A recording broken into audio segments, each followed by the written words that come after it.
you might feel like you're failing, you might feel like you're not getting anywhere and that you won't do good, but just as long as you try your best, just as long as you give it 100%, start off strong and finish even stronger. You got this, my friend.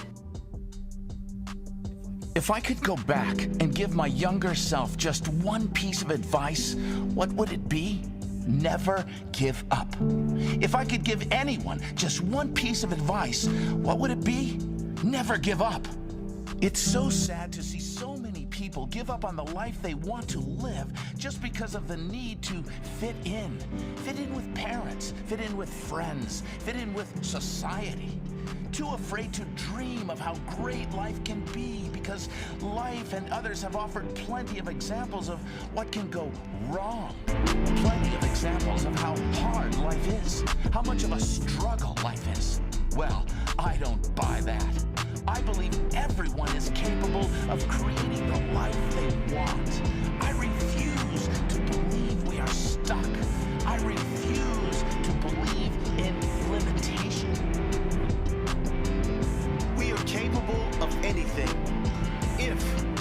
only if we believe that. Because with belief comes action. With belief comes possibilities. With belief, we are open to opportunities.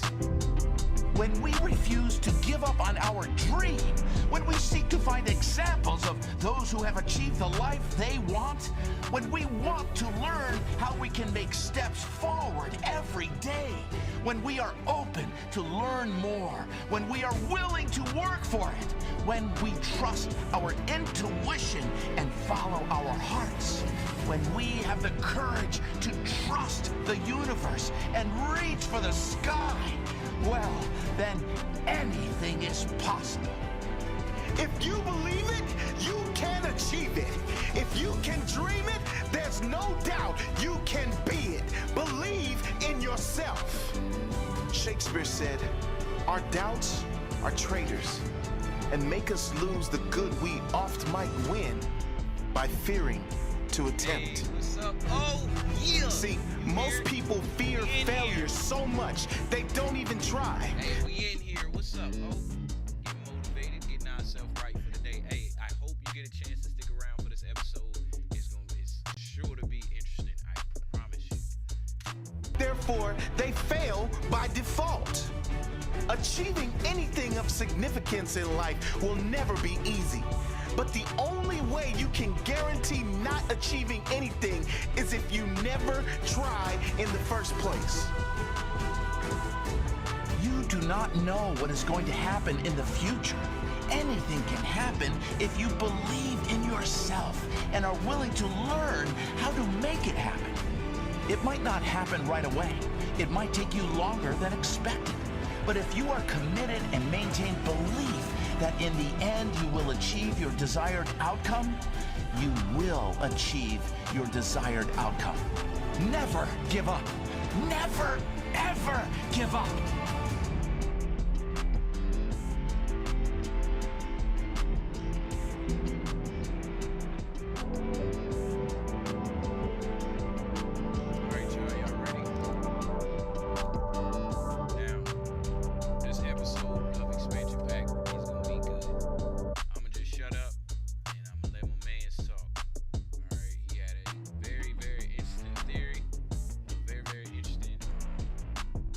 You the Yeah, real like I term of say- the year. Oh, we're hugging. And I liked it. Topgolf is introducing free playtime. Anytime. Waggles on a Wednesday? Free. Saturday morning smile? Here we go. Y'all tune in. Life might not be a video game, but it certainly feels like it. So here is the tutorial and a review. I've been playing Earth video game since I spawned onto the map in 1981. I'm not one of the most experienced players, but I wanted to make a review or a tutorial here for you. I'm also going to share a few tricks on how you can hack the game. Closer to the end of the video, I'm going to share with you how to truly beat the game and get on the leaderboard. So basically, when you start the game Earth, You're dropped straight into the tutorial phase, and the developers call this childhood. And you learn the basics, how to interact, survive, and get by. But the thing is, this tutorial barely scratches the surface of what you'll need to know to play Earth really well and level up your character. In most games, when you choose a character, you get to break down all their strengths and weaknesses so you can plan accordingly. But in Earth, that is not how it works. The deep traits, the strengths, and the flaws of your character are kept hidden from you on purpose. You don't get any guide telling you what you're naturally good at or where you might struggle. And the developers designed it this way. You have to dig, you have to work, you've got to explore and understand who your character really is. And most players who play Earth spend their entire lives without ever fully knowing their character's true potential. And they get stuck playing Earth on the surface level, and they miss out on the depth that could change the way they experience the entire game. One of the goals that you get in the game is bringing new players into the game. My character recently committed to another character named Michelle, and we used the game mechanics and the in-game coins to bring another user into the game, and we named her Hannah. And she's just now starting the tutorial phase. And this is a hard mission, so I would wait until you think your character's ready, because the game mechanics make you literally walk the character all the way through the entire tutorial phase if you decide to make a new character. Even though they start going to a different map location where other characters are going to help them for like 8 hours a day. This is called school. So not all players get the same tutorial. Some get a pretty easy start, and some have to face some serious crap right from the beginning of the game. But no matter what kind of intro that you get, Earth hides a lot of key details from every character. And you might think you've got your strengths and weaknesses nailed down, but the truth is there's always more to uncover. There's abilities and traits that come to light through missions and unlocking new levels of Earth. So the true goal is to know your character really deeply. So the biggest mistake that players on Earth make is assuming that they know their character just because they've been playing it for a while. But if you really want to thrive, you've got to go deeper. Most people never reach this level of insight. They're too caught up in reacting to the game's weird randomness instead of taking the time to learn who their character is. The game developers didn't give you the answers up front, and they won't make it easy for you to find. But once you do, Earth upgrades from just a survival game into this badass quest of self-mastery with brand new level unlocks and a lot more. Hey, what's hell? Welcome to an early episode of Expansion Pack, because I gotta do things later. I'm your host, Dan F. Man. This is DGTA TV. We're gonna go ahead and kick this thing off right. What I'm gonna do is I am going to get my stream manager up. I hope y'all can hear me and the music ain't blasting.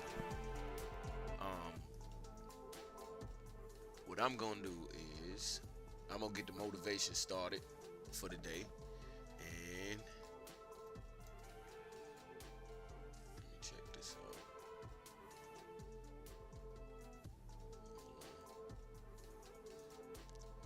There you go.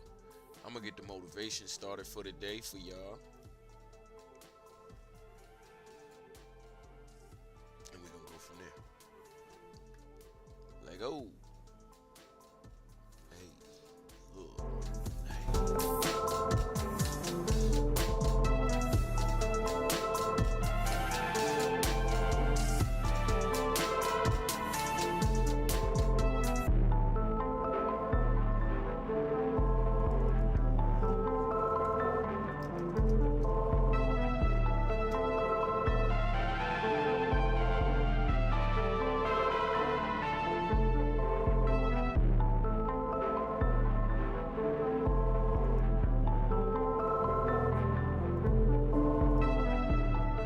I just want you to cut down the time that it took me to the thing that I learned at 30. Yeah. I hope you can learn at 15 or 16. Yeah. I just want you to be able to cut down on, I want you to be able to learn the lessons that can lead you to peace quicker. I know what life is like trying. I know what life is like when I say trying in this context in a bad way. I know what life is like to not be living in your peace and your comfort and your confidence. And I know what life is like to be living in your confidence. And you know what I mean? So it's like the time that it took me to get there on a more permanent basis, I flirted with it in my childhood and in my teens and in my 20s, but was never solidified in it. You know what I mean? It was always attaching it to something. But I think that's what I hope for them. It's like, yo, whatever comes after that is it doesn't matter. You know what I mean? As long as you feel at peace and comfortable, and you know, and that's really it. Like that would be the biggest blessing. Everything after that is a bonus. Once you just enjoy life on a content level, it's a bonus. I think there's two key ingredients. One is see yourself as high as you possibly can see yourself, right? So if someone wants to like be in the NBA, like they want to be an NBA player, to me that's not enough.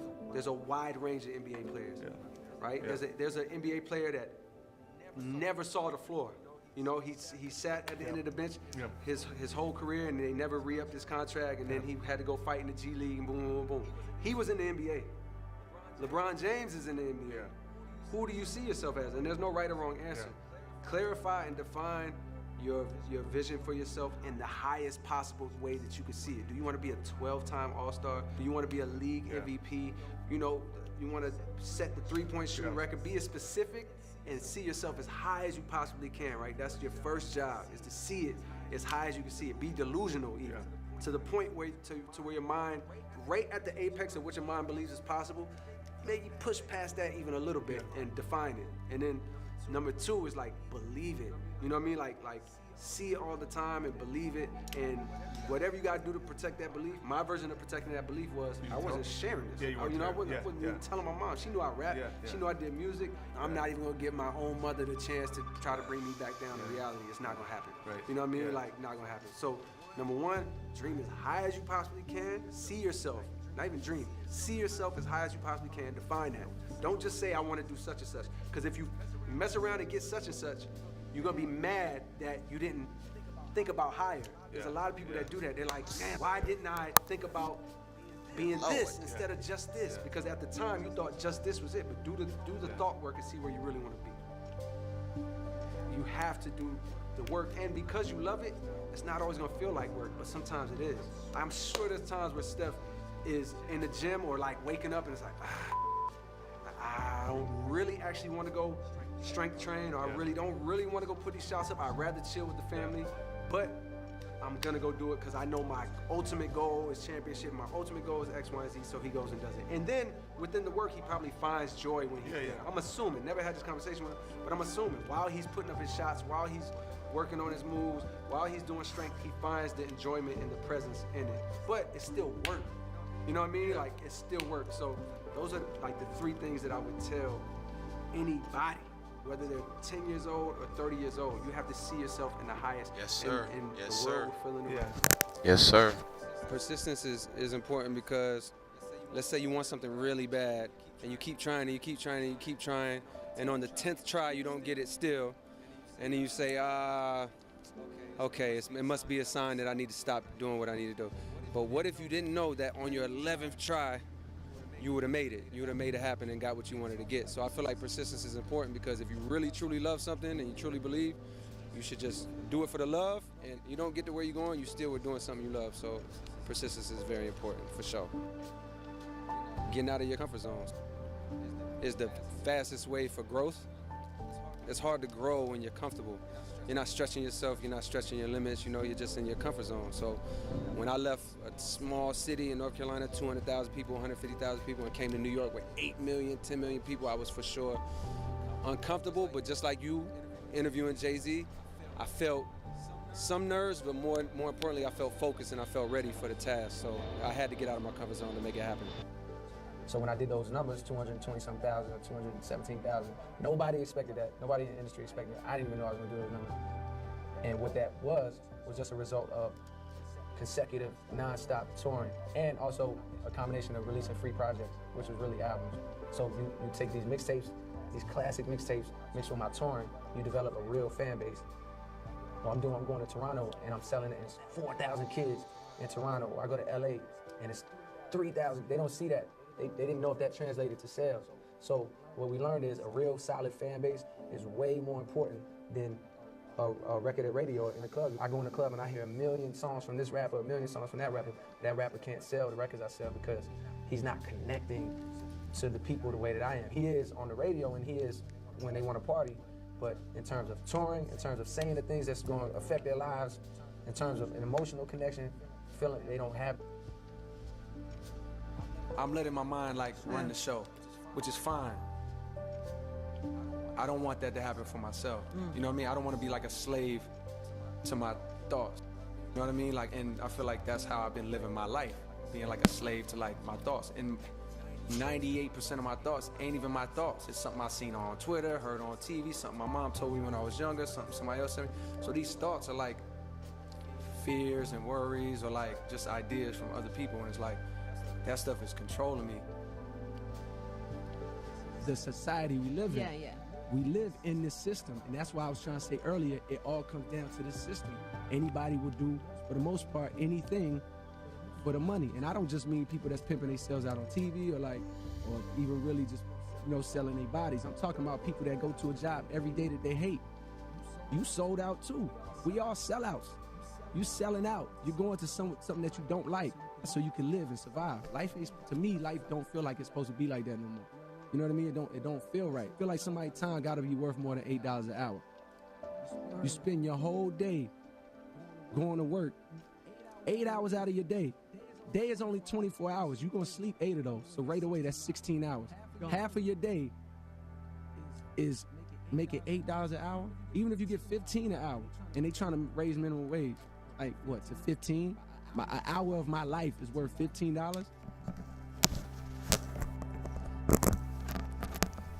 You have to stop looking at what you don't have and what's not happening for you and start appreciating like what you do actually have. Like, my man, you got on a nice watch, like your hat is fresh, like you're in New York City, it's the land of opportunity, you know what I mean? You're a good looking guy, I'm sure you got maybe a girlfriend, like there's a lot of things, your family, there's a lot of things to be grateful for. And that's the only way you can climb out of like a place of focusing on what you don't have is by focusing on like, man, what do I have to be thankful for? And everybody got something to be thankful for. Even a homeless man, if he wanted to, he could be like, yo, I'm breathing today. Like, you know what I mean? Like, my arms work, my legs work. You can start very small. It's a process, but that's how you can get up out like of a negative space like that. But when I was young, I thought that success was all I needed. That's what was gonna bring the happiness. Buying my mom a house, being the fame, the accolades, having people say, yo, you are the best in the game. I thought those would be the things that would bring happiness. And then when those things came, the happiness wasn't there. And I realized why that was. There was such an attempt to achieve these things and to keep going that you lose sight of the people and the blessings that you have around you. You're so focused on the next success, the next step in your career, the next check, whatever it is, and you forget the fact that you have these things that seem small if you're looking that way, but if you look this way, you realize they're the only thing that matters, and that's your mother, that's your family, that's love. Any musician, period, any artist, I think just absolutely do what's in your heart, period. Say what's on your mind, speak what's in your heart and how you really feel. When you're trying to be something else, when you're trying to fit into what's going on, it's like you kind of stray away from your path a little bit. Sometimes you want to expand your style and like grow, and that's always good, but like never veer too far from who you are, you know, as a person. I don't buy into my own hype. You know, like I'm grateful for the reactions and the appreciation, but I don't buy into like, yeah, I'm the man. Like, nah, I feel like I got a lot left. I just want to be here for years. Like, being hot in 2013 is cool, you know, and being critically acclaimed in 2013 is cool, but like, what about 2020? Like, where am I gonna be? I don't want to be making a documentary 20 years from now talking about like this as if it was the end.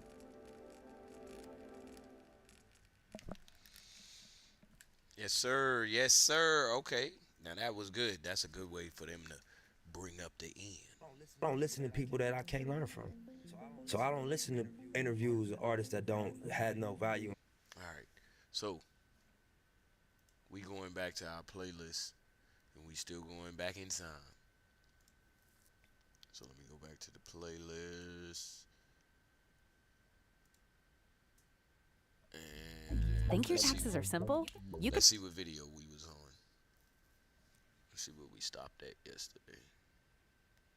I seen that. Oh, this is where we was at. Advice for young fashion designers. Oh, hi, I didn't see you there. My name is Bliss Foster. Today we are going to be covering advice for young designers in the world of fashion. I will say this up front.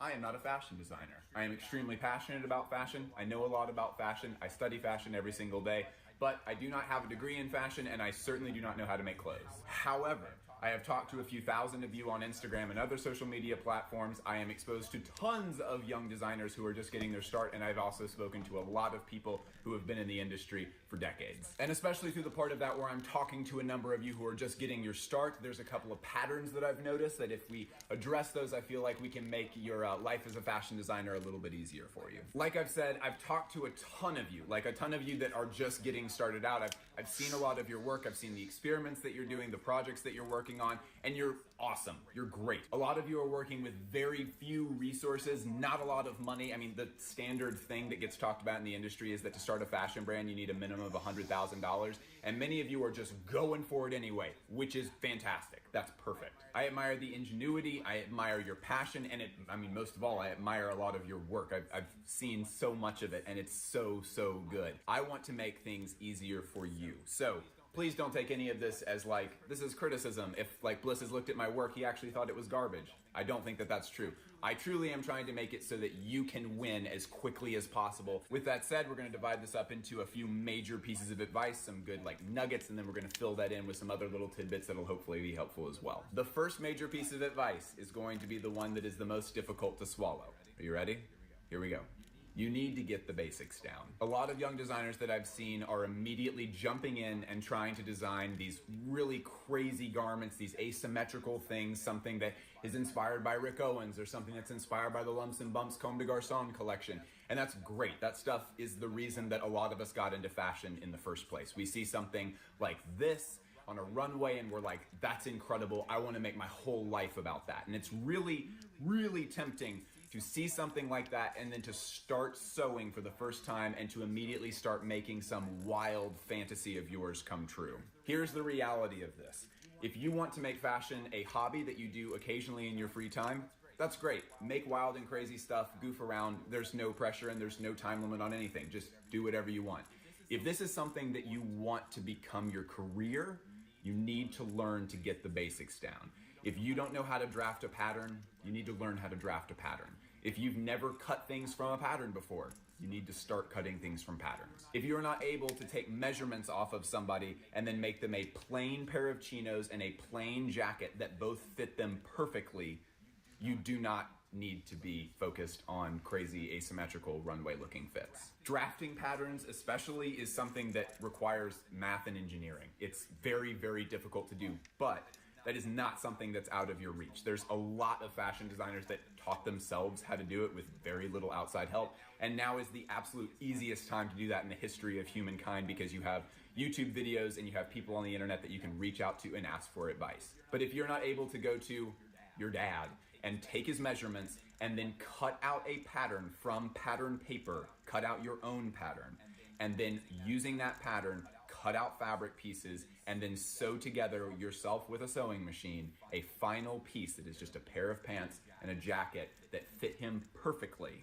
If that's not possible yet, the experiments need to wait. You can't get to stuff like this and this and this and this and this. None of that is possible if you cannot just make plain, well-fitting, excellently tailored, perfectly pattern-cut clothes. Alexander McQueen was a damn savant at this. He could cut out pattern pieces, sometimes without using measuring instruments, which is insane. And he could often cut a dress without the use of patterns. But he was only able to do that because he got so damn good at manipulating fabric and cutting things out, and he got such a feel for the distance that was necessary to get the tension right. He was able to start doing that freehand. If you just started out freehand and you've continued going freehand, you should not stay there. And I will tell you, even apart from a this is how you should do it kind of thing, every fashion house in the world that you may want to work for has 60 million people knocking on their door that want to work there who are, as I used to be, a stylist or they have lots of ideas, or they want to be a creative director, etc., etc., etc. But if you show up at their door and say, I have a backlog of thousands and thousands of original patterns that I designed, here's 200 of them that are good, please look at my portfolio, that is when doors start to open for you. I know this is difficult to hear, but you need to get the basics down. Similarly, kind of in that same note, point number 2, do not allow yourself to get into a headspace where accidents are a good thing. There's a lot of designers in the world that talk about how a happy accident was how they stumbled upon a certain design. You need to keep it in your head that perfection is the ultimate goal. When you have something in mind, you need to execute it as clearly and fluidly as possible. And if there's a certain piece of tension on a pair of pants, or if there is a certain pleat on a skirt that doesn't look right,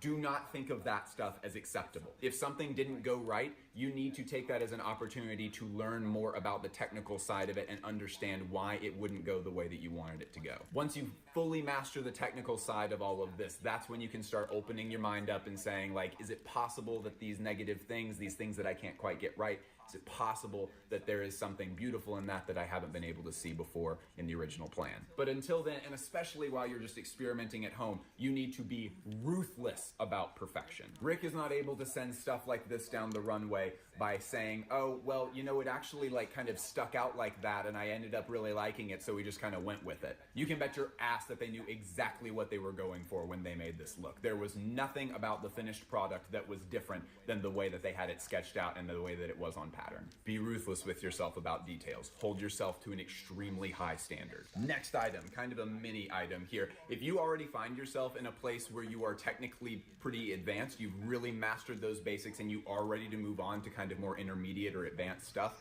the Pattern Magic books are excellent. I have them and I don't even sew. They're just beautiful books to look at in the first place. They're really not that expensive. Buy these books and execute some of the ideas in here. The author points to some of the most famous like pattern tricks in the history of contemporary fashion, some stuff that like Comme des Garçons has done, and she shows you how to do that on a pattern by pattern level. I cannot recommend that series of books enough. They're fantastic. I love them. A lot of you might have some building anxiety inside of you as I'm saying some of these things, thinking, but how do I actually get this stuff really, really down? I'm so hungry to make really advanced things. I don't know how to actually get these, I don't know how to make the, here's the answer. Point number next. You need to get back to work. The only way that you are going to be able to create excellent, beautiful work that you are truly proud of, stuff that is physically in the room with you where you can point to it and say, look at this, I made this, I'm so proud of this. The only way that can happen is by producing a shit ton of work. What are you doing after work? I'm making clothes. What are you doing this weekend? I'm making clothes. What do you do after your girlfriend breaks up with you? I'm making clothes. Damn. What are you doing over Thanksgiving? I'm hiding my sewing machine in the back of my parents' SUV so that I can make clothes while I'm there. You need to take the Apple approach to design. Your first idea is never your best idea. You finish a pair of pants, make another pair of pants. Make a slightly different pair of pants. See if you can work with the tension differently in the inseam. Make another pair of pants. Try a different shape of pocket. Make another pair of pants. See if you can figure out how to actually make the stack look really good when it's on a pair of boots. Make another pair of pants. Make another pair of pants. Make 60 pairs of pants. The guy that started Rag & Bone very famously is kind of difficult to work with because he does not accept the first version of anything that they create. The first pair of jeans that he ever made, he made 60, literally 60 samples before he was happy enough to say, this can go into production, I think we're ready to do it. If you've never read it before, there's a very short book that is one of the best books that I've ever read. It's called The War of Art by Stephen Pressfield. Get the audiobook if you can. The whole thing it's incredibly short. It's like 3.5 hours for the entire book. He will kick your ass and it will be the best ass kicking you have ever had. His argument is basically that the source of most unhappiness for most people is because they are not fulfilling their true calling. If you were meant to be a fashion designer, really, okay, I understand that a lot of people just clicked this video and that you're kind of watching in the background here. But if there's one point where you actually watch the actual video itself, let it be this point right now. If you know in your body that you were meant to be a fashion designer, do not take that away from the rest of us. We need your work very badly. The world needs what you have to offer it. Do not sell us short and don't sell yourself short by occasionally working on it and letting 2 weeks pass since the last time that you got on your sewing machine. Make more work. Pour your whole being into making clothes. Commit yourself to doing the art that you were meant to do. I was at a literary conference listening to this novelist talk, and someone raised their hand and asked him the question, how many books did you write before you got your first one published? And he said 14. He wrote and edited and completed 14 novels before one was good enough to get published. If you finished your first dress today that you've ever made, that is awesome. Good work. Don't stop. As soon as you put the last detail on that dress, immediately start making a pattern for the next dress. Let there be no time of celebration, no kind of pause, because that is where you're going to get bogged down. You won't be able to sell your first dress. You are not going to be able to sell your 15th pair of pants. I'm sorry, you're not going to be able to sell your 50th jacket. Buy a bunch of muslin. Don't waste good fabric on experiments and learning. As often as you can, take the stuff apart, reuse the material. Try not to be wasteful, but you need to be experimenting and churning out things as much as possible. And after your 500th creation, you'll be able to look back over the course of everything that you made, and you'll be able to see a pattern in the 45th thing that you made, and the 81st thing that you made, and the 215th thing, and say, I actually see something here that I'm not sure I've seen anywhere else. I wonder if I can make more things like these 3 garments. And that's where every artist's unique vision comes from. Don't be precious about your work. They're not your babies. As soon as you finish one, start the next one. We have one more point to get to that to me probably is the most common hang up for a lot of young designers that I talk to, but before we move all the way into that, if this is something that's useful to you, if this is something that you derive value from, this channel, this video, support it on Patreon. YouTube is my one source of income. This is what I do for a living. And if this is something where you feel that you have pulled some value out of it, the Patreon starts at $3 a month. If you've never used it before, I would be honored to be the first person that you've ever supported on Patreon. Link is down in the description. Let's move on. Don't allow yourself to get hung up and waste time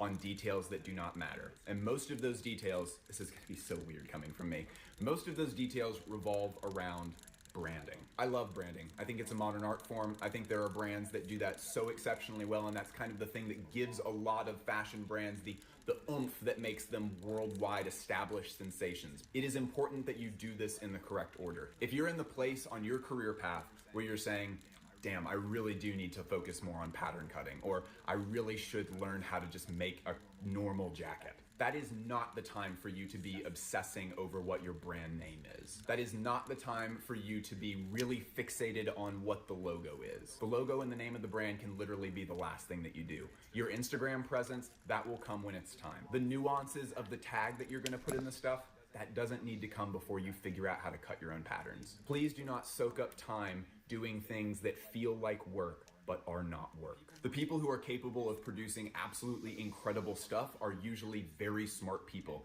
And to be frank, very smart people often get bogged down with too many good ideas. You need to be able to say, that is a cool idea for a logo. I might sketch that out and take 30 seconds on it. I'm not going to focus on that right now. That idea was good. Good job, me. I need to work on clothes. And to be totally frank, y'all, like, I know designers who have good businesses. They have very solid businesses. They are not worried about how they're paying bills for the next year. They're doing great. And their logo is bad. The tag on the inside of the clothes, it doesn't look that great. But you know what?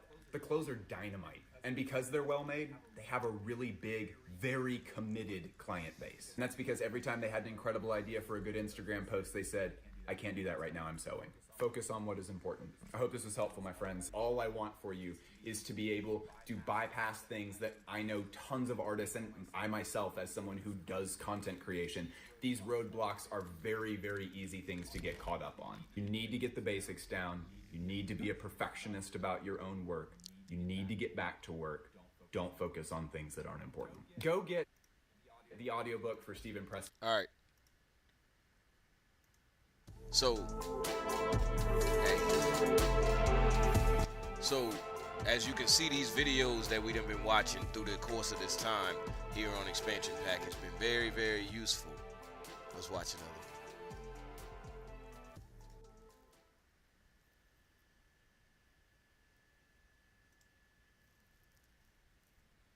Why is Amazon paying me $63,000 a month? Well, I didn't make this kind of money selling yoga mats and toasters. And I damn sure wasn't talking my friends into buying vitamins and juices. I did it with a free app that's probably already on your phone. And that app is the Kindle app. And the crazy part is, I didn't create this system. Carla taught me this. Carla, why don't you tell them more about it? I'm going to show you a way to potentially make money by pairing. Everyone uses ChatGPT, but not to its full potential. Let's Most skip people ahead are some. only scratching the surface.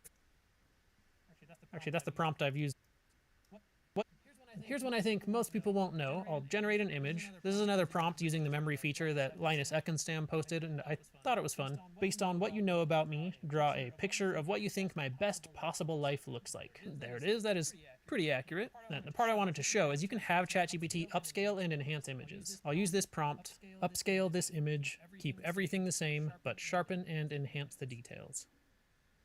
Actually, that's the prompt I've used a few times before, but it didn't work this time. It just generated a new image, but this time it looks like maybe my wife is doing my work for me while I ride a bike. Even better. So I'll use that one and fix the prompt. Keep everything the same, but sharpen and enhance the details using the Python Pillow library. That's what's actually happening. It's not a native feature. And now it comes back with a file to download. Now here's the before and after. There's a big difference. Honestly, DALL-E is way behind on image generation. It has decent prompt adherence, but the aesthetics are rarely a style I would use for anything, so I hardly ever do. However, you can upscale and sharpen any image in here. I'll pull in an image I took, then I'll use that same prompt. And this was a herd of muskox we came across in northern Alaska up near the Arctic Ocean. This image isn't super sharp. I was probably shivering when I took it. Now it's got some detail added.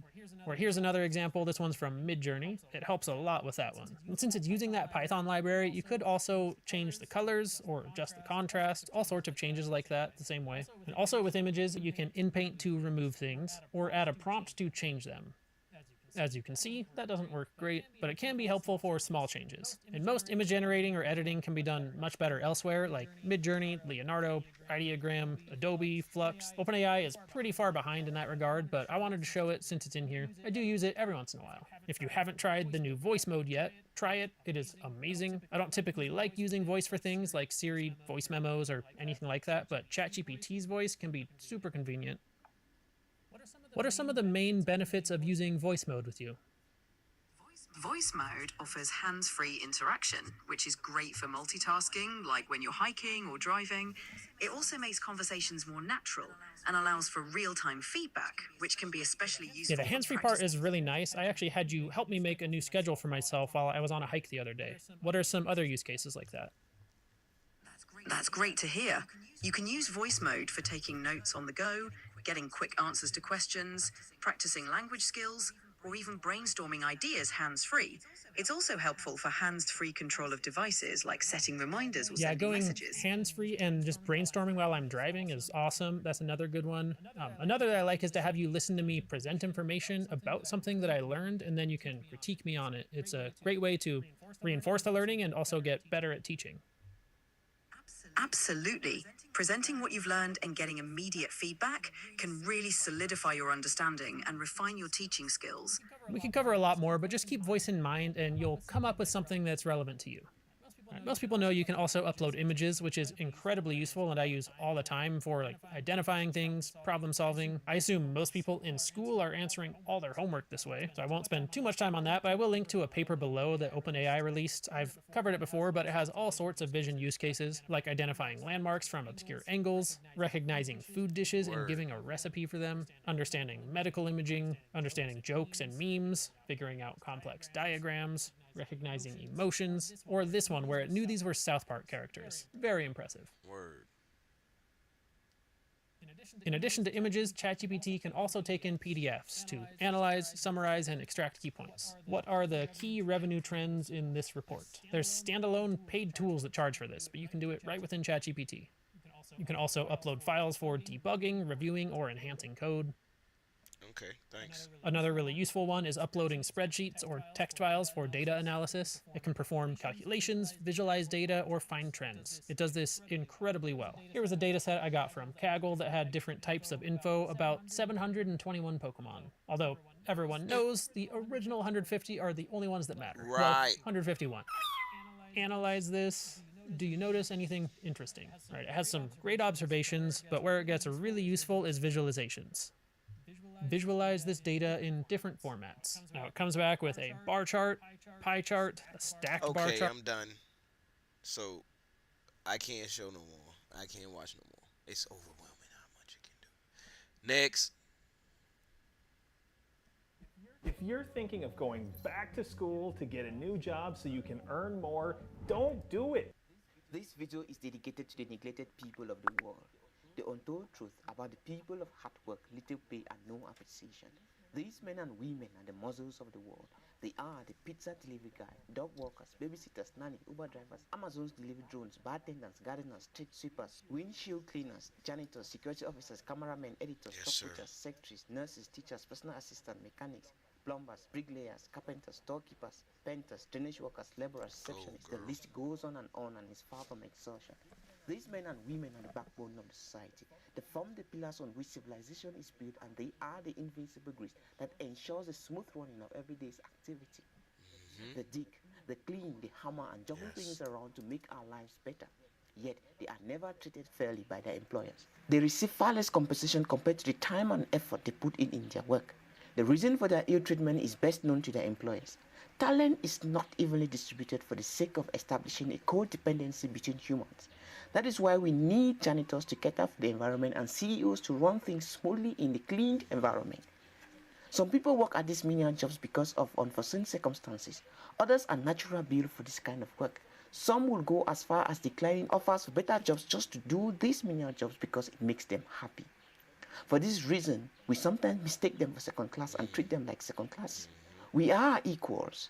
Everybody is a boss in their respective fields of expertise. Show respect to the other person when you are in his area of expertise and give them honest and sincere appreciation for a job well done. The men and women of hard work, little pay, and no appreciation will never get a nickel increase on their paychecks, not to dream of a promotion. They are the ones on a constant threat for salary reduction because we don't know what we pay them for. Nobody cares to notice their presence until the day they leave. The day your babysitter does not show up for work permanently is the day you would recognize how valuable she was, even more than your partner. The day your driver does not show up for work and you have to drive yourself to work and get to do his so-called menial job, that is the day you understand how much he does for you for little pay and no appreciation. The day you invite the business partner for some Italian food and Carlos, your cook, decides to quit that same day, you learn never to bite the finger that fits you, but to shower it with appreciation. The funniest thing about the men and women of hard work, little pay, and no appreciation is that they are trustworthy to a fault, and we trust them with our deepest secrets, our most valuable possession, our families, and even our lives, but yet we treat them with such contempt and disgust. We use them as tools to achieve our personal interests, abuse and question their loyalties at the same time. When we are done exploiting them and the time comes for us to compensate them as promised, we cook up lies and tell funny stories about them and make the world see them as the bad sheep. It is quite a paradox that we intentionally ill-treat our babysitters and nannies and at the same time entrust our children's lives to them. You ill-treat your personal assistant and at the same time entrust her to handle sensitive documents that could be used to sabotage your position in the company. Your driver knows things he is not supposed to know, but that doesn't bother you when you ill-treat him. Little things do matter. In the same way you burnt all the midnight candles to be recognized and be appreciated by others, it is in the same spirit that these men and women of hard work, little pay, and no appreciation work hard every day just to hear someone like you say, "Thank you for a job well done." Everyone craves appreciation, more pay, and less work. So let's give honest appreciation when it is due to these neglected people of the world. Yes, ma'am. A few kind words will not make you any less of the boss you want everybody to see in you. Don't forget you were once in their position before you rose to greatness, and tomorrow you may be humbled with the same job when your bank files bankruptcy. Trust me when I say this, I have witnessed it firsthand in my country caused by the ongoing crisis. Christmas is around. Use this opportunity to salute at least one of these great men and women before it is too late. If you still don't see the need to appreciate these men and women, may I remind you that from January to now, you have made contact with at least one and probably treated them. If not, you have a personal assistant, secretary, editors, and the list continues, that has handled 3/4 of your shitty work, read and responded to your emails, scheduled, cancelled, and kept track of your meetings, not forgetting the times he or she acted as your babysitter. And all she got from your generosity is, "What do I pay you for?" When she screws up, you send her flowers with a gift card. "What do I pay you for?" She works 24/7 for you, carries work home just to make sure she gets right by you. She is a parent like you, and her children needs their mother, as yours do. How many times have you heard the CEO of any company, small or big, publicly appreciating their janitors, security men, receptionists, etc. in his company by names and not by support staff. Some don't even know the person keeping their office clean every day, and not to talk of knowing them by name.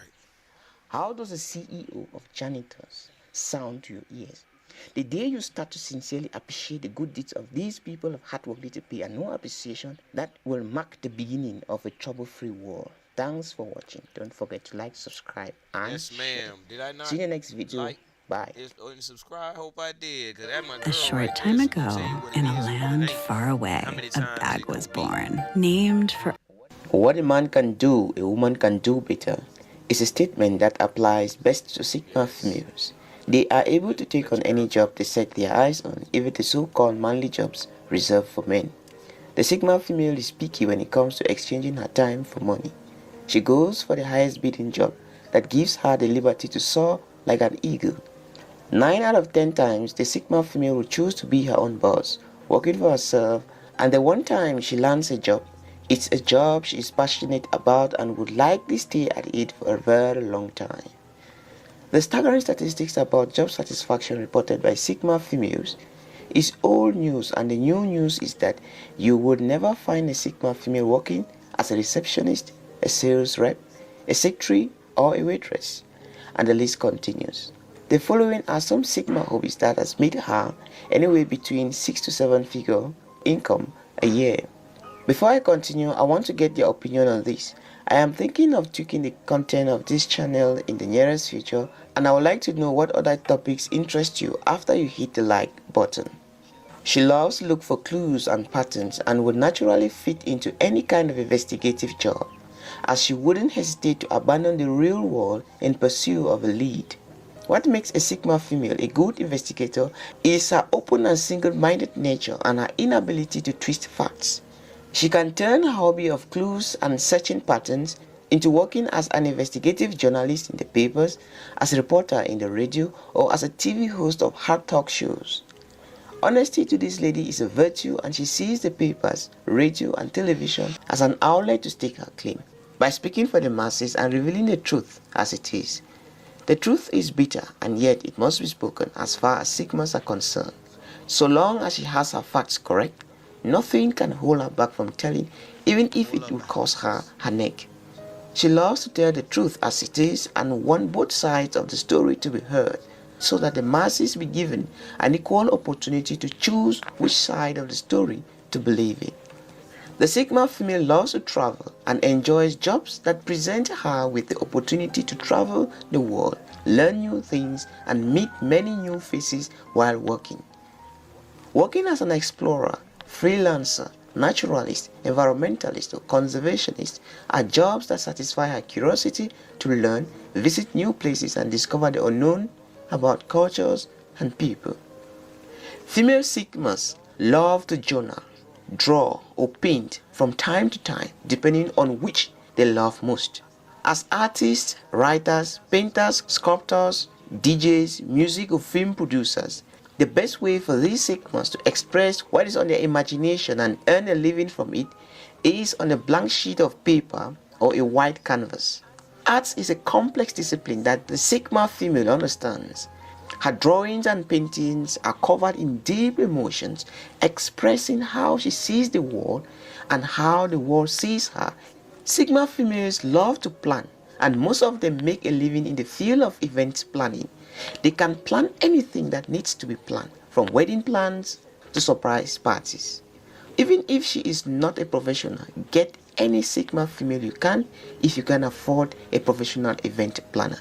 With her ability to forecast and a large frontal lobe to run every scenario and the possibility of anything going wrong, she can plan any event depending on the size of your pocket.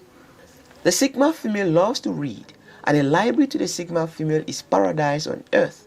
Flipping pages around and perceiving the smell of fresh ink and the scent of old dusty books is no different from dwelling in the fountain of knowledge. As a librarian, she has an opportunity to travel places, visit ancient cities, relive the lives of martyrs, and take fancy vacations while sitting on the same spot through books. They love jobs that allow them to categorize things, order them, and place tags on them for easy navigation. Being a librarian is the only mundane job that does not bore Sigmas. Sigma females make the top 1% of elite designers in the fashion industry. They are responsible for the fast-changing trends in fashion today because they enjoy designing more than the final product. The process of designing entails imagining, conceiving, and innovating the product, which gives them the most fulfillment. Once the design is done, it is time to move on to the next, and hence the changing trends. Because Sigmas believe in justice for all, you will find a good number of them working as lawyers, activists, lawmakers, law enforcement officers, and as both private and police detectives to help the needy. And in order to do so, they aim for the highest rank so as to minimize external influences on their judgment calls in a way to pass on biased judgment. She will not hesitate to resign from such a job and speak out if hierarchy should tamper or try to influence her decisions. To avoid these problems, most of them choose to operate on their own terms, mostly in the private sector, as private law firms or private detectives. Her love for complex things and the ability to understand complex things easily makes her an excellent instructor because she is capable of breaking down complex processes into simple and easy to understand chunks. Through empathy, she can pinpoint every learner's difficulty and tailor the lesson to their needs. The Sigma female is good with beginners, and as a teacher, she is interested in abstract subjects like mathematics, physics, psychology, philosophy, law, and many others. There are many more hobbies of Sigma females that can be turned into earned income, and all you need to do is to identify that hobby you relate more with and squeeze out the dollars from it. Don't forget to like and subscribe to this channel. Thanks for being there. I'm glad I was here for you, girl. Planning to move? Join the 6 million families who discovered a smarter, more flexible way to move with Every goal-setting system you've ever learned is broken. I'm a leading expert in behavior, and I'm going to show you how to reprogram your mind to finally get what you want. So let's be honest. This is about focus, authority, tribe, and emotion. So let's start with focus. Right here, we're going to write, how will you maintain focus on your goals at an animal level, at the mammalian level? Words don't work at this level, so imagery, massive amounts of novelty and changes in your environment and repetition are very important to the mammalian brain because of the reticular formation in the brain. Other people call this the reticular activating system. Whatever we repeat, the brain says, Chase wants more of this, or I want more of this. I'm going to search for it and search for it in life. And the questions our brain is asking about the environment determine what we see. So this is where the nonstop exposure to vision boards start to come in. And a vision board is a collection of visual images which are understandable to the mammalian brain since there's no words there. And these things represent your desires and goals. If you're in your office, get a big ass TV and just go buy an iPad or something that you could just duct tape to the back of the TV and put a slideshow of all of these. This is like 8, maybe 900 images just on repeat forever. That just goes on and on and on. Even while you're sleeping, you're not even in the office, it's on there when you walk in, it's on when you walk out. You leave that on to maximize that level of exposure, getting that done really well. There's a million videos on how to make vision boards and stuff like that. So next on the list is authority. How are you going to leverage authority figures and social proof to ensure that your mammalian brain knows what you're doing is good, it's allowed, and it's very powerful? Now we move into tribe. This is about how can I involve my circle of friends in the achievement of all these new habits and beliefs. Get your friends and social circle very much involved. Make deals with them to keep you in check. Bring some accountability into the picture. Next, we get into emotion. How will I create the emotional attachments to this future self, my future self? One amazing way is to download one of those apps that makes you look really old and print those photos out. Hang them around your office, hang them around your house, put them on your bathroom mirror. Even you can set the photo as your phone or computer wallpaper. And this is done so that you develop a very visual and mammalian understanding and relationship with your future self. Because one of the huge problems is that people don't prioritize their future selves because it's hard to imagine. They can't see their future self.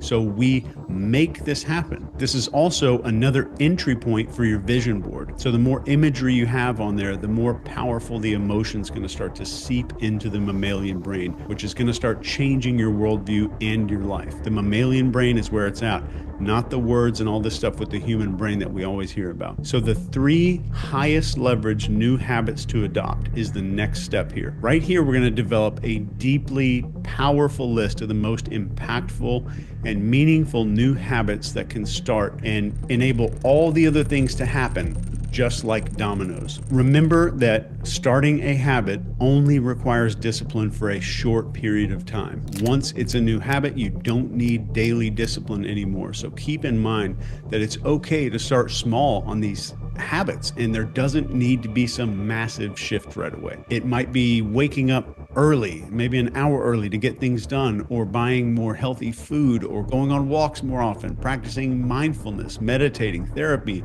making more content, building better calendars and plans for yourself, or anything else that you think is going to be a linchpin to get you going in the right direction. Now we move into the actual brainwashing formula, and this is literally a formula for brainwashing, but we're going to use it on ourselves to make some badass changes happen in our lives. So we're going to develop new habits using this brainwashing formula. And this formula spells out the word fear, F-E-A-R, and this stands for focus, emotion, agitation, and repetition. So in the focus part, how am I going to keep these habits in my daily focus where there is no way that I can possibly ignore them? Then we get into emotion. How am I going to bring these habits into an emotional realm where I'm deeply emotionally connected to all of them? Then we get into agitation. This is very important. How will I disrupt my environment enough so that my mammalian brain has no script to fall back on? It doesn't look normal. It doesn't look like the regular everyday stuff. And the novelty is forcing my brain to pay attention. We did a whole nother YouTube video on this. What can I do to disrupt my brain's prediction centers? I might rearrange furniture in my house. For some clients, they repainted the inside of their house. They maybe bought a new car. They changed up their wardrobe, etc., etc. How can I disrupt my brain's ability to predict the future? Does it look like what it looks like every single day? If it does, my brain's going to go off of scripts, and the scripts that I've always operated on. So the final part of this is repetition. And this is about daily monitoring every single day. It might only take 30 seconds, but how am I going to ensure there is a non-stop exposure to all of these things until the discipline is no longer needed and the habit finally gets formed? Since you're new to H&R Block, we'll go through your tax returns from the past 3 years for any money your last guy might have missed. The next step is one of the most important, and this is the dopamine map. So what we're going to do here is develop a map of where my dopamine sources are coming from in life. And we're going to assign each item a point value that once it's totaled all up is going to equal 100 points. This is likely not where you want to be at the end of this. So under this, we're going to develop a more desired dopamine map. And this is the map of where we would like the majority of our new sources of dopamine to come from. And this is going to help us to live the life that we want. So if, for example, alcohol and video games are taking up 60 of my dopamine points, and time with my kids is taking up 20 points, something is wrong. So it's important to be very brutally honest with yourself here. There's a negative and a positive side on these dopamine maps. So where's my dopamine coming from? Is it video games or YouTube or TikTok or Instagram? Or is it family time and working and doing creative work, spending time with kids, or whatever's important to you? This is about figuring out, what do I want my sources of dopamine to be, and consciously choosing those sources of dopamine. That is so critically important to this coming year when you're setting these goals. So whatever you want to do this year to change your life, remember that everything in your life will come down to habits, beliefs, worldview, and discipline. Beliefs are the most difficult to change for a lot of people, so if you're a subscriber, the next video that I have coming out will be the most advanced and most comprehensive video about changing your beliefs that has ever been made, and I can guarantee you that. Thank you for watching. You can download this brainwashing goal sheet right here. I'm going to put a link down in the description, and I want to remind you that you don't need anybody's permission to change your life. There is a completely different destination that's waiting for you over the horizon, and now is the time to set that new waypoint on the map. No more drifting, no more waiting. If confidence is one of your goals, there is a complete mental reboot program called Confidence Reboot, and I have made a hypnosis obliterated the boundaries of your individuality and you became one with everything in your experience. Even if this happens for a few moments in your life, after that you are never the same again, because everything that you see, man, woman, child, tree, animal, bird, everything, somewhere deep inside you know this is part of me. When you know this, you don't have to be driven by commandments or morals or values or ethics. No, you are running out of your humanity, the life that you are, and that's the way you should be. If your humanity is dead, then you need lot of morality. If your humanity is alive and overflowing, everything will be fine, you will do the best that is for yourself and everybody around you, and we would completely live a different life. And right now with this pandemic and everything, this becomes very essential. This is the time for us to stand up and show what kind of human beings we are. Yes. Yes. Yes, sir. Individually. And what you just said about the individual experience is all, that's who we are, that's all we have. But the yogi is connected with the universe. All right? So the I, it's where the I meets the we. The yoke of the I and the we. Would that be fair to say? That's how I phrased it. I and the all. Is it I and the all? We means there are still multiples, all right? So all? I and the all? Yes, you are the all. Right now, I launched a whole program, an ecological program in India based on this. I saw that we had to increase the green cover in the state in which we were, which was at about 16.5% at that time. The aspiration was 33%. So I told them, see, you have to plant 114 million trees in the next 8 years. They rolled their eyeballs and said, how is that possible? Do you know what is 114 million? How can we plant that many trees? So I told them what is their population. It was about 62 million. I said, if all of you plant one today and one more after 2 years, then it is a done thing. Only thing is all of you will not participate, that's the whole problem. So I made a simple process, I made people sit under trees and made them breathe. I set up a spiritual process for them, where I clearly made them experience, see what you exhale, the trees are inhaling. What they exhale, you are inhaling. Literally 1/2 of your breathing apparatus is hanging out there. Once they felt this experientially, you can't stop them, they're still planting trees all over the place. Today, we have planted millions of trees and it's still going on. Right now, our goal is to plant 2.42 billion and Mark Benioff came in between and now he's telling me trillion. Yes. What's after that? Is there such thing as the zillion, or does it go straight to googleplex? No, after that, one day to be buried under a tree so that you become good manure for one tree at least. Because that's all the flesh I carry, only for one tree. Hey, so question, so you have that experience, which you said lasted about 4.5 hours when you were on your rock with your favorite tree growing up through the crack, and you had that experience. How many years ago was that? That was when I was… that was 1982. So 82, so 21 and 18, 31, years. 41, 39 years. Here we go. So, I think many, most people go and have had certain experiences where they felt like what I would call crossing the truth and going, whoa. I know I've had experiences in my own life where I'm like, That was true. It landed on me. It was as light as a butterfly, but strong as a lightning bolt. I know that what I just realized is true for this time, that time, and all time. And I have to tell myself now, the hard work, Matthew, is going back into the busy society and maintaining it. Now, the problem with maintaining is I was doing tools to try and hang on to it, which is not what you're saying. No. You're saying, boy, it happens. It doesn't need maintenance.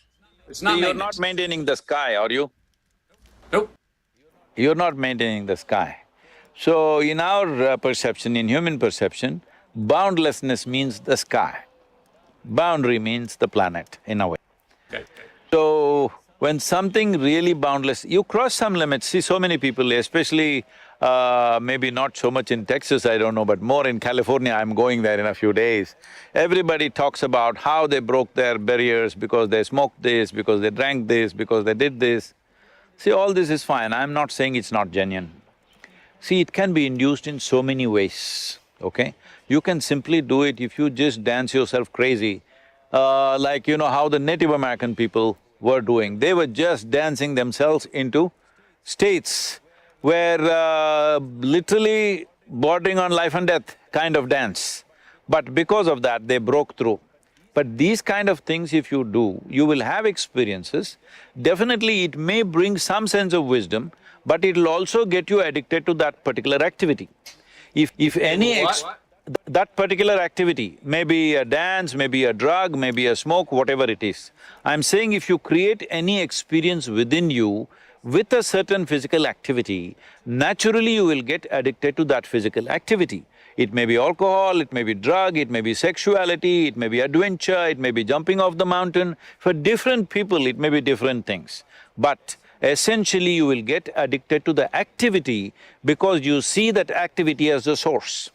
Now, this is what is significant about the yogic process, that there is a step-by-step ladder if you climb, then after that, without any activity, sitting in this space, you can be in that state. Once that happens, there is no maintenance. Voila.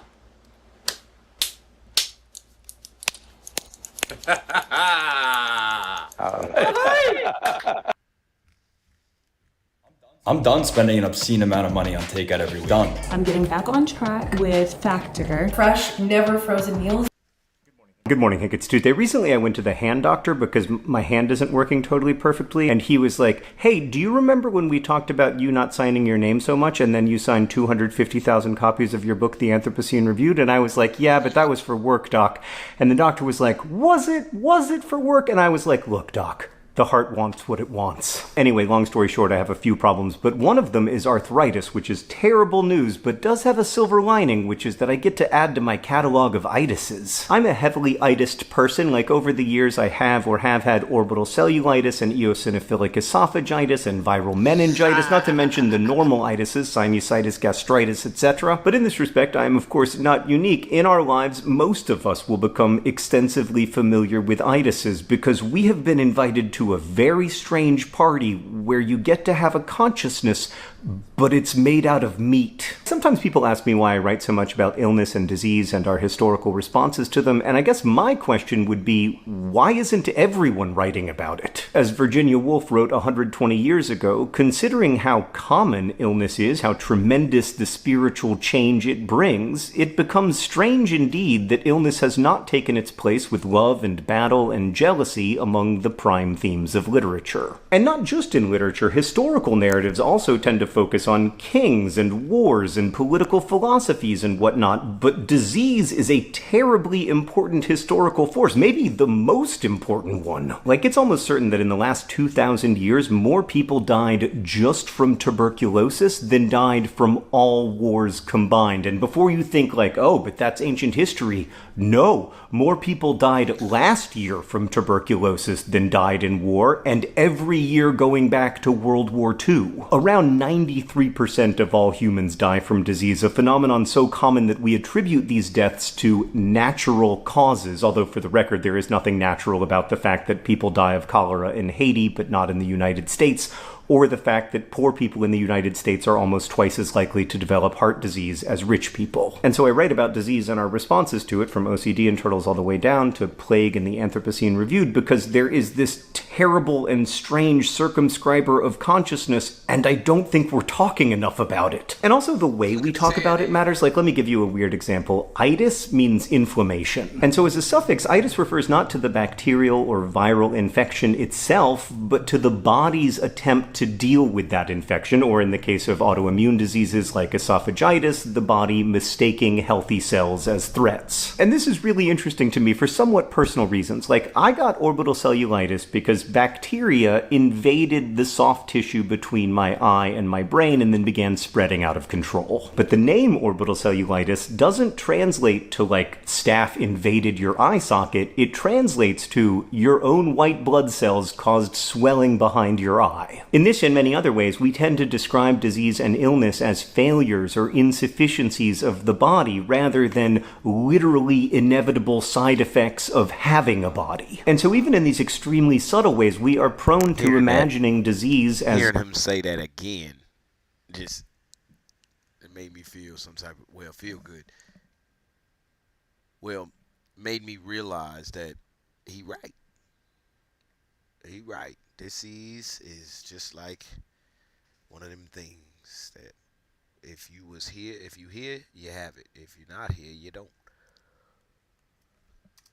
A failure of oneself, a failure of one's biology or life circumstances or moral choices. And so I think examining the ways we imagine and understand illness can be really productive, especially in a world where so much illness is not really caused by bacteria or viruses. It's caused by poverty and lack of access to clean water and other human-built systems. And I guess in that sense, our habit of imagining disease as primarily being about human choice is justified, not because individuals are responsible for their illnesses, but because our collective choices are. Hank, I'll see you on Friday. Yes, sir.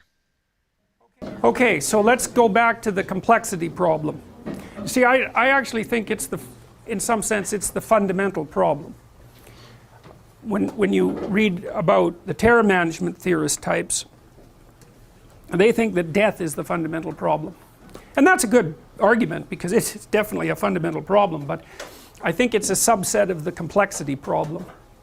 And the reason I think that is because sometimes people's lives become so complex that they'd rather be dead. So, and the reason they seek death through suicide is to make the complexity go away, because complexity causes suffering if it's uncontrolled. You know, things just get beyond your control.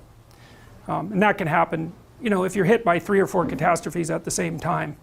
You know, maybe you have, oh, the political system collapses, there's hyperinflation, you lose your job, and you have someone that you love or 2 people die, and maybe you get cancer, something like that. Like that, those things happen to people, and they just think, well, there's no getting out of this. Like, it's just too much. And you know, one of the things that's very interesting about being a psychologist is that what you learn if you're going to be a psychologist is that people come to you with mental illnesses, and that's almost never true. People come to you because their lives are so damn complicated they cannot stay on top of them in any way that doesn't make it look like they're just going to get more complicated. And so then that causes symptoms. You know, it's like there's this old idea, it's sort of a metaphor for genetic susceptibility. Take a balloon and blow it up until it's beyond its tolerance, it's going to blow out at the weakest point. Well, that's sort of what a genetic susceptibility is. If I just keep adding complexity on top of you, at some point you'll blow out at your weakest point. You know, maybe you'll get physiologically ill, maybe you'll start drinking, maybe you'll develop an anxiety disorder, maybe you'll get OCD, maybe you'll get depressed, whatever. There'll be something about you that's the weakest point, and if I just push, that's where you'll blow out. So that's a mental illness, but those things almost never just happen. Sometimes, but not very often. Usually people have just been hammered like 2 or 3 different ways, and then they collapse in the direction of their biological weakness, and then maybe you put them back together, but it's almost always a complexity-related phenomena rather than a mental illness-related phenomena. Not always, but almost always. All right. Next. One of the great challenges in this world is knowing enough about a subject to think you're right. God will make a way. Sir. Yes, sir. Go ahead, God tell will us. make a way when you can't see that there is any way possible. God will make a way. God can open doors that you don't even know are there yet. And God will empower you, strengthen you, and give you the courage to go through those doors. In Isaiah 43, verse 19, it says, I will make a way. That's a promise. It's an affirmation to you. God can open a way where there seems to be no way. There is always a way for things to work out. You know why I say that? Because you're connected with God. I wouldn't say that if we're just connected to our own negation in our own human mind, but we are connected with God. And because we're connected with God, there is a way. And things will be met on time. Needs will be met. We may not see the way in the present moment. It may seem that we have come to an impasse, but there is a way. God will show the way. God will open the way. We may not think because some circumstance or condition has changed life that life can't be as good as before. We may look back on yesterday and regret and close our mind even to new ways, new blessings that are at hand. Just because we always handled some matter in a certain way does not mean that there are not other courses of action that we can take. And if we no longer depend on some particular person or set of circumstances or a job as we once did, we need to realize that it's not the circumstances or the other people upon which our good depends.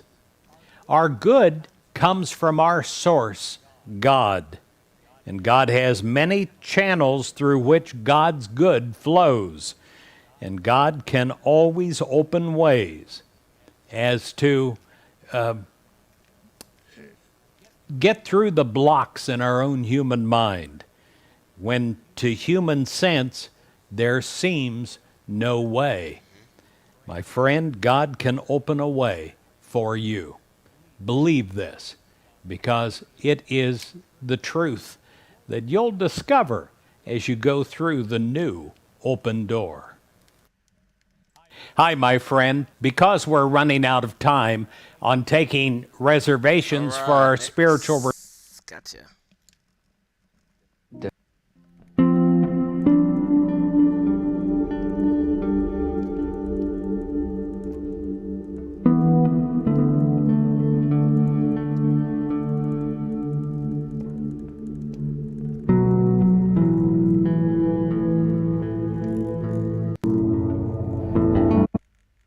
So that means everything that has a form, everything that starts manifesting is a type of condensed, locked energy. How does the energy get locked? How does the energy condense? Energy follows intention or thoughts. This is where the energy goes. What you think about, this is the nourishment of the energy. You continuously place your intention in some direction, your thought in some direction.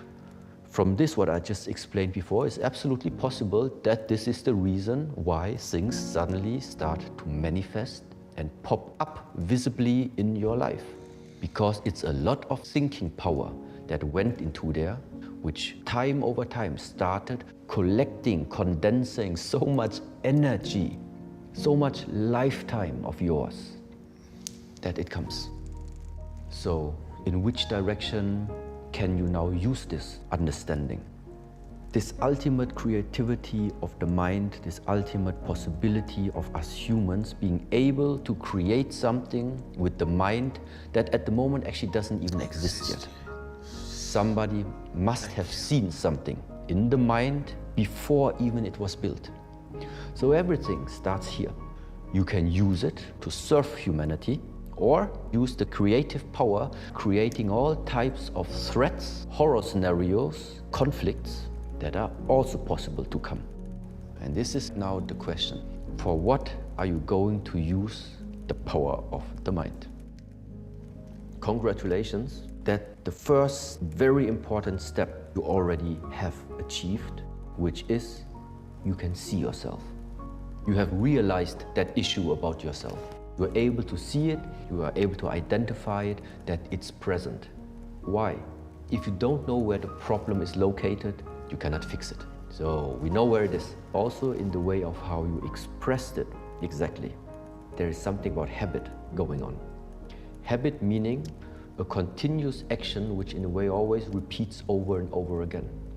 Something that repeats over and over again means there is some type of continuity or conditioning that took place.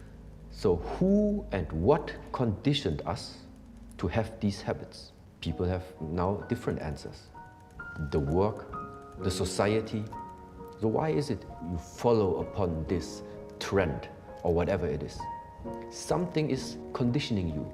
You have been conditioned by something. By what? So find out by what. Is it your friends that you spend time around with all the time because they do it all the time, so you took over their habits as well? So that means number one is identifying from where are your habits coming from. And now there are two ways. Get rid of the habit. How? By replacing it with the habits you want to have. We humans are habitual beings, meaning what you do often, this you become. So if you want to cultivate something, let's just call it healthy right now, a more healthy lifestyle, that just means you need to do more healthy things on a regular basis. If you want to get rid of the habit of looking at the phone and the screen, what does it mean? You have to reduce that type of habit. How to do it? Minimize the amount of doing exactly that. You minimize of what you don't want to have in your lifetime, and you start to increase what you would like to, let's say, in that case, replace it with. Sometimes people can't do it by themselves. What to do? This is why we have organizations, retreat centers, or things like this, workshops, seminars. These are always places where you get that support sometimes if you can't do it by yourself. I think the worst thing that could happen in this lifetime is that one day I get old, sit somewhere, look back at my life and say, I wasted my lifetime. This is maybe also related to fear, so really wasting my lifetime. Wasting the possibilities that have been given to me, but out of whatever reason you were blind, out of whatever reasons you were distorted, and you missed it.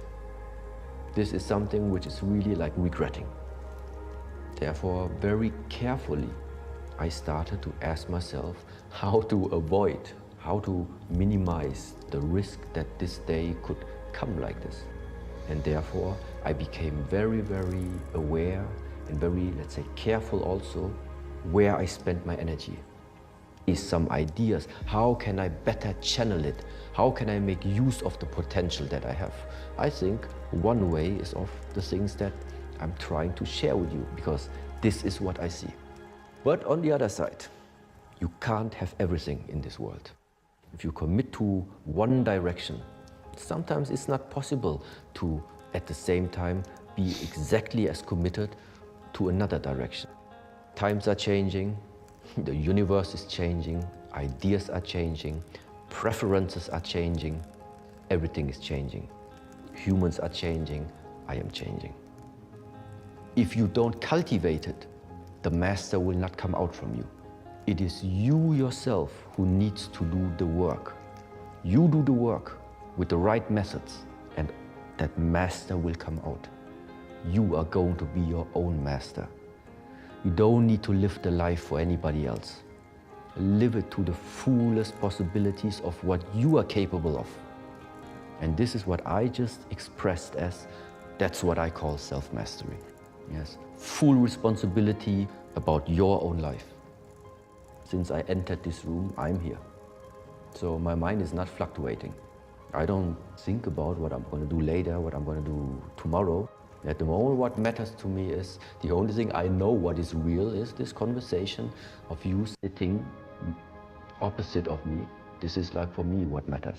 People can feel if you're with them or not with them. I think this is also like a type of respect of knowing our time on this earth is finite. Let's respect. Let's give the necessary respect to the people you are spending your time with. And one way of expressing this is by being present. Because elsewise the question is just why would you spend anywhere where you are walking if you don't really want to be there? If you think it's a waste of time to be somewhere, this is why you're drifting off. Why are you there in the first place then? This idea of what is called as be in the here and now, be in the present moment, what does it actually express? It expresses alignment. And that's what very often may be missing. Alignment. Inside of yourself, you think about something, what you really want. You think about what you really want, but your words say something differently. And your actions are also, again, a complete other area. So you think this, you say that, and you do this. And then it's like, okay, 3 areas.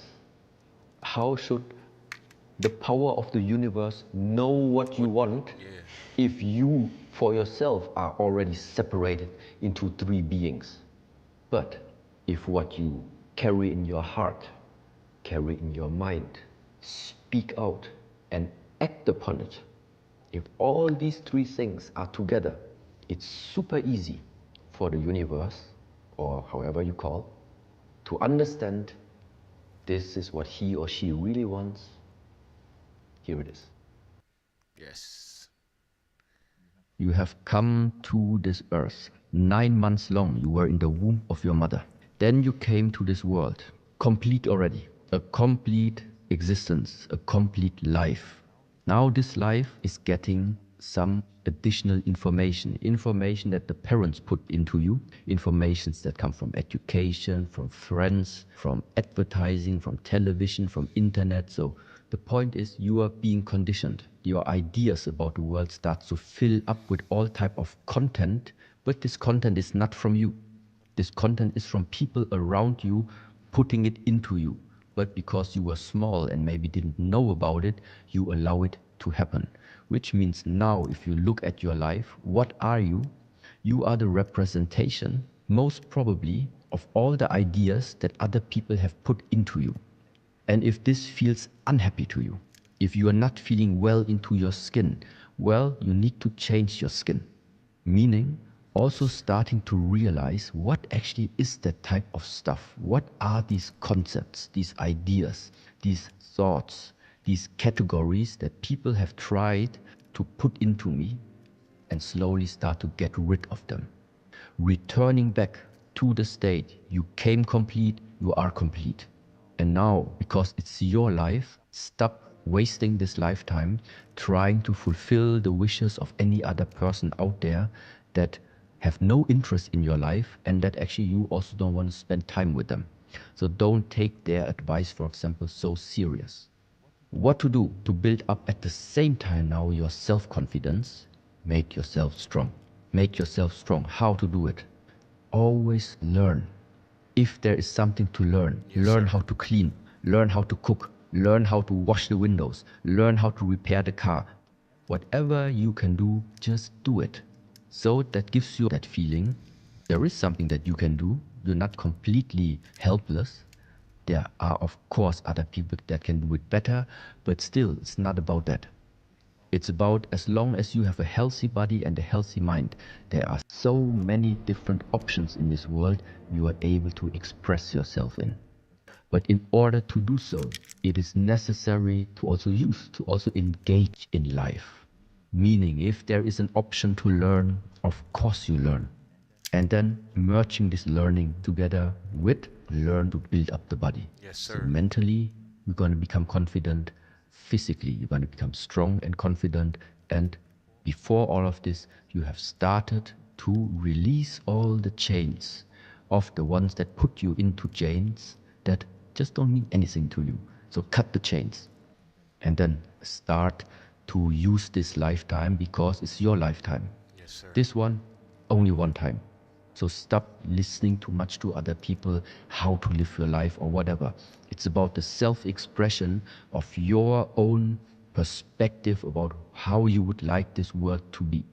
Of course, taking into consideration all your fellow travelers that are on this world. It's somehow always the fear of losing something, meaning losing something also in terms of fear. Next. The ancient Egyptians understood that they could use sound to reduce their weight and the gravitational effect. Through archaeoacoustic research, we are now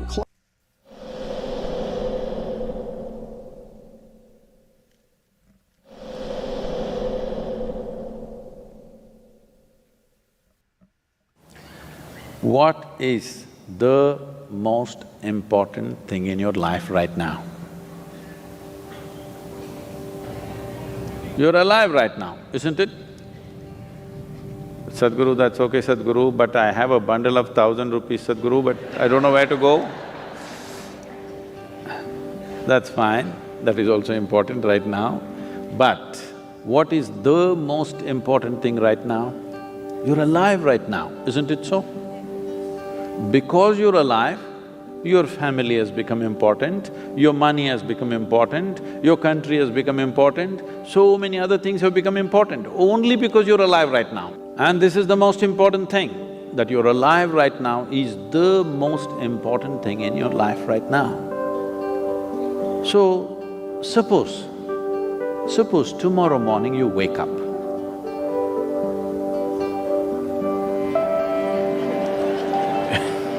You know, every day nearly 250,000 people die on the planet, natural death. 250,000 people die, but you did not. Tomorrow morning you woke up, check, am I alive? If you're alive, will you give yourself one big smile? If you're alive, if you're not, I'll excuse you. Will you give yourself one big smile if you're alive? And if 250,000 people died, at least 2 to 3 million people lost somebody who's dear to them. So you check those 3-4 people who are very important in your life, all of them are alive today. One more big smile, then you check time, it's 11:30. You're still alive. Don't think this is a joke. What is ticking off here is not the clock, it's your life. Right. It is not the clock ticking away. It is your life ticking away. And it is 12 o'clock, you're still alive. You must promise me this, every time you check time, you must give yourself a smile if you are still alive. If you're dead, you're pardoned. But so many people are walking on the street as if they're practicing their posture for their grave. Don't worry, it'll come naturally, please. Yes, sir. Death is super efficient, it doesn't need practice. When it happens, boom, 100%. Nobody ever died inefficiently. People live inefficiently, but nobody died inefficiently. So will you promise me this, every time you check the watch, you must give yourself a smile, still on, still on. You don't know how it is happening. Do you really know? Do you know how this is happening? No. And so many people who are so real, just like you and me, poof, and they're gone. Just gone, nowhere to be seen. If you come to the idea of mortality once in a way, it'll make you depressed, it will make you fearful. If you live with it every moment, it will make you absolutely exuberant and alive, because it is just this one thing, that this is not forever, this is just for a brief period of time. And the more joyful you are, briefer it becomes. If you're ecstatic, it'll just vanish in no time. Yes? So if you want to stretch it, you need to make yourself truly miserable. Otherwise, it'll be just gone in no time. If you come to terms with this, if you live this way, that every moment you appreciate one thing and only one thing, because the most important thing in your life is you're alive right now. To be alive, fully alive, 100% alive is the most important thing, because only if something is 100% alive can you make it yield something beautiful. Say you have a little plant in your house, or let's say a mango tree in your house, which is like this, which is just imitating you. Can you make it come out with lot of sweetness? No, it's alive in a big way. Now you can expect sweetness from that. Right. Nobody has to teach the mango tree which is alive, please give sweetness. Anyway, it will pour out, Yeah, isn't it? I need a mango right now. Thank you for that commercial. We can make you believe. Cause I need a mango right now. Hey, look, run, if you can hear the sound of my voice, run to the store, get me a mango. Cause that what it do. I could just taste that mango. All right, we're gonna get a couple more of these. Probably like one more, and then I'm gonna go ahead and call it a day so I get ready for what I gotta do. And yep, that's it. We know what we're doing. Lately, I've been thinking about the importance of safe spaces, what a privilege it is to have them, and how it's not until you've truly experienced being in one that you realize all of the times that you are not. A lot of the changing or the cleansing of my subconscious mind has resulted in me doing the work of taking me back to different scenes in my past, and it's usually the most uncomfortable scenes of my past, and seeing those scenarios from this level of consciousness that I have right now, and energetically holding space for that version of myself to promote healing. I right the emotional wrongs and clear energetically the bad habits that I developed while existing in unsafe spaces. I can't blame myself for who I was in survival mode. And by this emotional time travel, back to places where I felt most unheard, most unseen, most unsafe, to sort of clear out the mental and emotional space of the present version of myself. Because in order to write a better future, I need a clean slate.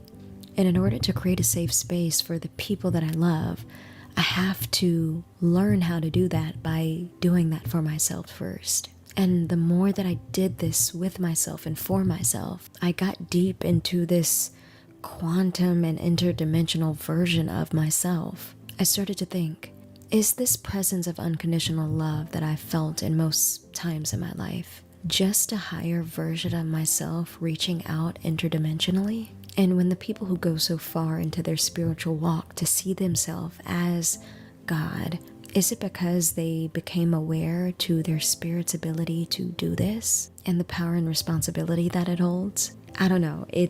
There's just a lot of questions, and I'm really excited about this topic, so I hope you enjoy taking this walk with me. Welcome to the Raw and a Half podcast, where we get real and then some. I am your host, Jasmine Siri, and every week I will speak on different topics that align with reprogramming the subconscious mind. I share my experiences and discuss how I navigate life consciously so we can reach higher heights and deeper dimensions of the mind, so we can accomplish our goals from a healed and open place together. So, let's get started.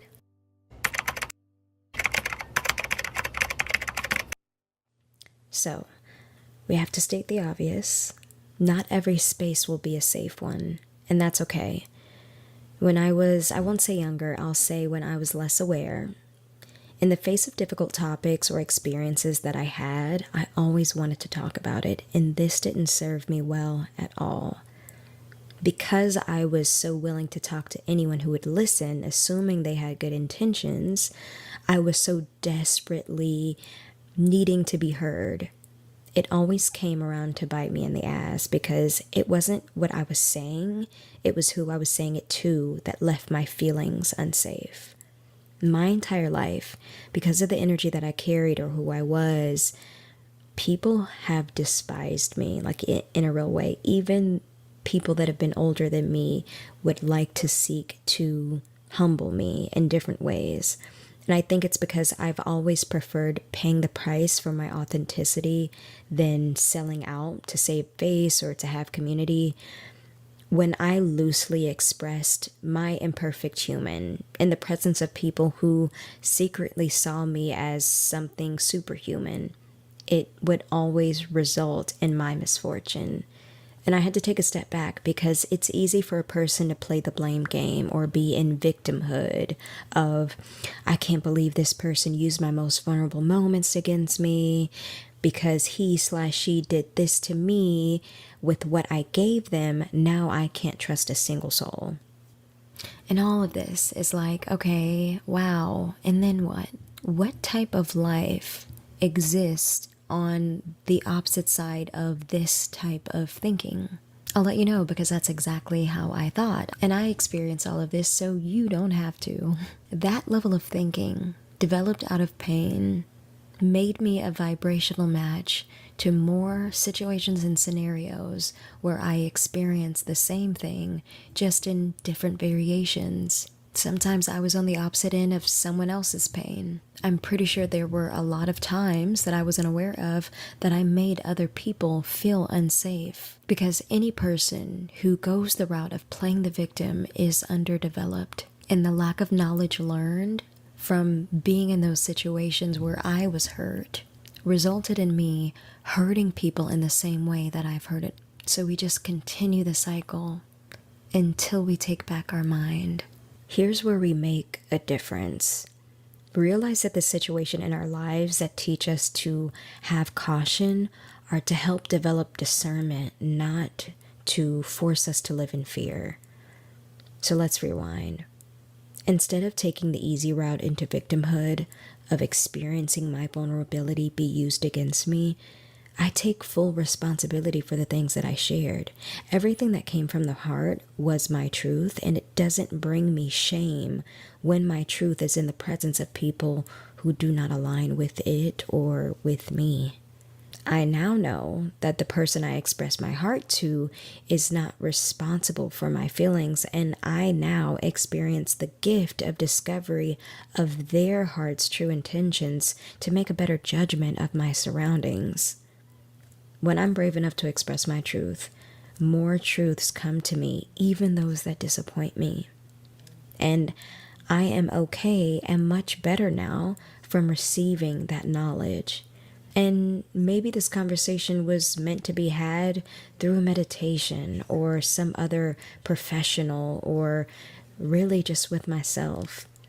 Because the person that was unaware with what to do with my truth or my feelings never really had the power to change them or my circumstances in the first place. And I'm thankful for everything that I know now, because I can kind of see past that situation to not only service myself when I'm in situations where I feel safe, but I'm able to be a better safe space for the people that I love, because I know what it feels to not have that. You know what I'm saying? Even though I'm pretty fearless, when I had to consider that I could lose my sight, that was a very scary diagnosis. Once I started on Vabysmo, I had to have injections every month. You know, something about that just feels like a really good stretch. This is how I become my own safe space. Easier said than done, I know. But the more you bring your mind to this, the easier working through things becomes. You're able to truly self-soothe and understand the building blocks of what makes you feel safe. And I had to come to realize that what personally makes me feel safe is not someone coming in and saving me from all of my problems. But if they can listen, or just give me really great insight and feedback, or some tools on ways that I can still feel like a safe space even when I am alone, that to me is a little bit more resourceful. And that's the level of help I wish to be and that I wish to give the people that I care about and the people that listen to me. I think becoming an adult is just radical acceptance that the people we love are incapable of being everything to us 100% of the time. Because they are human like us. They are going to miss the mark or drop the ball or be unavailable and make mistakes. And it is our responsibility to find a level of wholeness that keeps us open to the people we love without expectation, because we are our own responsibility and our safety is our responsibility. In my familiar relationships, there were ways I wish certain people showed up to create more of a safe space for me, but I had to realize they couldn't be something they never had or have never seen. When I started to live on my own and I had a choice, it was either take on the characteristics of the people I've always known and adopt certain victimhoods or different emotional manipulative tactics, or change the plot and see it from a different angle and maybe develop a different life. Because even though something was familiar to me, it didn't mean it resonated with me and my spirit well, and it usually never did. And usually sometimes when you're the black sheep of your family, it takes you kind of going out on your own to build this branch in your entire family tree of different ways of being, different ways of growing. And if you're someone that calls yourself a black sheep, or you're just brave enough to live out authentically without, feeling the shame that maybe your family may make you feel for just not aligning with how they live their lives, I mean, that's just, it's such an interesting journey. You are doing more for your family by stepping out and doing something different from what they've ever seen. But moving on, the same things would apply for my romantic relationships. Not only was there a hint of emotional manipulation through the victimhood I had adopted, I also had this layer of wanting my partner to heal and fulfill the space that having an absent father made. This was a space that no one on earth could fill. But because I was looking for something in men that I never even saw before, there was this level of sabotaging and destroying that I brought into some relationships. I craved safety, but I wasn't able to be safety for them either, because it was always about what I wanted or how I wanted to feel. I would show up in a relationship as this damaged little bird in search of a safety, but I wasn't in a healthy space to exist in partnership, to be a safe space for that person that I was with. And I can't make my partner be the best friend, be the girl's night out, be the person I can vent to and talk with, and also be the man to protect and provide and to nurture my vulnerabilities as a woman. It's just not realistic. And oftentimes when we walk about our life, existing in the victimhood and the damage, always wanting a safe space but not really truly cultivating it because we don't know how to do it within ourselves, we create just a lot of weight in our relationship that we force our partners to carry when it's never been theirs to begin with. And this is just speaking from a lot of different mistakes, a lot of different experiences that I had where, because of how I felt, I always wanted my partners to cater to me without experiencing the full scope. If you say you want a relationship and you say you want partnership, have you ever stopped and asked yourself why you even wanted a partnership or relationship to begin with? Are you wanting relationship? Are you wanting friendships and bonds to kind of make you feel less alone in the pain that you have? Or do you truly feel like you have something to offer someone else with the experiences that you have? Maybe by the way that you experience happiness, or maybe by the way that you love. Girl, you wanted something. Hold on, I gotta hear a little taste more. When there's a strong connection between a therapist and a client, I think it was very childish for me to assume that a person is going to come into my life, or the people outside of me were going to come in and fix these different parts of me. It's just not a realistic way of existing in partnerships. And I think I got more intentional about safe spaces and what that meant for me, because I wanted to start a YouTube channel that was a digital safe space. And I started to really unpack what it meant for me to feel safe, what it meant for me to be a friend, what it meant for me to be a partner. And so often, I think in a lot of times, like, it's natural, because I'm not gonna lie, a lot of women in my life, they're resilient, but they're runners. At the face of any discomfort, they run away, and what that does is serve the victimhood. So when you build resilience out of the victimhood, you start to realize that you take defense very easily. And when I did that, I did not experience a lot of growth. And now I'm kind of slowly working on slowing myself down when I'm in, conversations with my partner, and I'm actually listening. I'm listening not to play the victim. I'm actually listening to understand the person. I'm able to say, like, oh, okay, I only see things from my side. I didn't see it from the way that you did. And because I now see it from a full scope, I realize that I'm now on the defense, I don't know. Safe spaces are inclusivity, respect, confidentiality, but honesty and support.